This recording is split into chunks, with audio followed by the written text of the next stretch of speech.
مرحلے پر مقابلہ ہے. آپ صرف اللہ کا بندہ بننا چاہتے ہیں، 3 مقابلے کرنے پڑیں گے. سب سے پہلے کس سے مقابلہ کرنا ہوگا؟ اپنے نفس سے.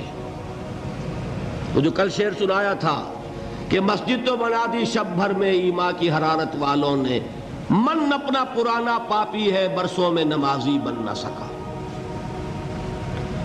کوئی شخص رشوت پیش کر رہا ہے، حرام شے ہے، نفس کیا کہتا ہے؟ لے لو. کہتا ہے کہ نہیں؟ اور بڑی پٹیاں پڑھاتا ہے کہ یہ سارا تقویٰ کا حیضہ تمہیں ہو گیا ہے، فلاں حاجی ہے، فلاں وہ ہے، وہ بھی لیتا ہے. اور فلاں ضرورت رکی پڑی ہے، بچے کی فیس نہیں گئی ہے، بیوی کو اتنا عرصہ ہو گیا ساڑی کی فرمائش کرتے ہوئے ساڑی نہیں خریدی گئی ہے. یہ ساری پٹی پڑھائے گا نفس کے نہیں. اب اگر آپ مقابلہ کر سکتے ہیں نفس کا تو بچیں گے، مقابلہ نہیں کر سکتے مار کھا جائیں. یہی ہوگا کہ نہیں؟ اذان کا وقت آ گیا، اذان سن لی آپ نے، لیکن پھر نفس نے کہا ابھی اور سو. آپ نے کروٹ لیا، کپڑا خوب ٹھیک کیا اور غین ہو گئے. اگر آپ اس نفس کے تقاضے کو اس وقت رد کر سکتے، طاقت آپ میں اتنی ہوتی تو آپ کھڑے ہوتے مسجد کی طرف جاتے. گویا کہ بندگی رب کے لیے سب سے پہلا جہاد کس سے کرنا ہوگا؟ نفس. اچھا، نفس اکیلا نہیں ہے، اس کے پیچھے ایک بہت بڑا بدماش ہے، وہ شیطان لعین. وہ اسے اکساتا رہتا ہے، پھونکے مارتا ہے. الذی یوسوس فی صدور الناس، اشتعال پیدا کرتا ہے، پٹیاں پڑھاتا ہے، برائی کو مزین کرتا ہے، بے حیائی کو فیشن کا نام دیتا ہے، ناچ گانے کو وہ کلچر کا نام دیتا ہے. یہ سارا کچھ کر رہا ہے. تو اگر شیطان سے مقابلہ نہیں کر سکیں گے تو اللہ کی بندگی کر سکیں گے؟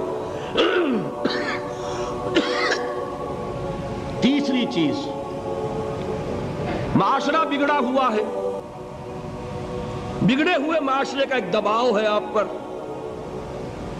یہ بالکل ایسے جیسے ایک ہجوم ایک طرف جا رہا ہو تو ادھر جانا آسان اور مقابلے میں جانا بہت مشکل، زور لگانا پڑے گا نا. تو معاشرے کا رخ کچھ اور ہے، آپ کا رخ کچھ اور ہے.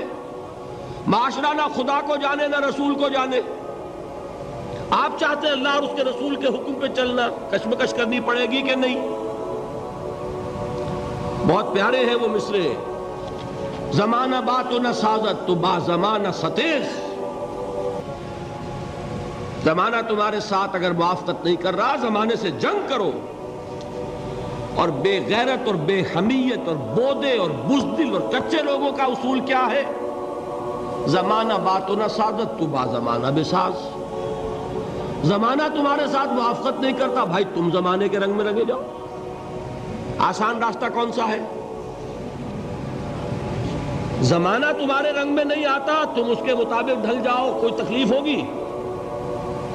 اور زمانہ تمہارے ساتھ اگر موافقت نہیں کر رہا، تم زمانے سے لڑو، تکلیف آئے گی کہ نہیں؟ 3 جہاد کرنے پڑیں گے تو انسان اللہ کا بندہ بن سکے گا. بات سمجھ میں آئی؟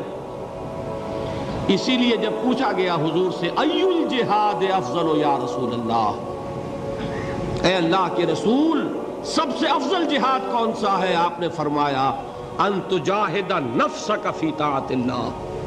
سب سے افضل جہاد یہ کہ اپنے نفس سے جہاد کرو، کشمکش کرو، مقابلہ کرو، تاکہ اسے اللہ کا مطیع بنو.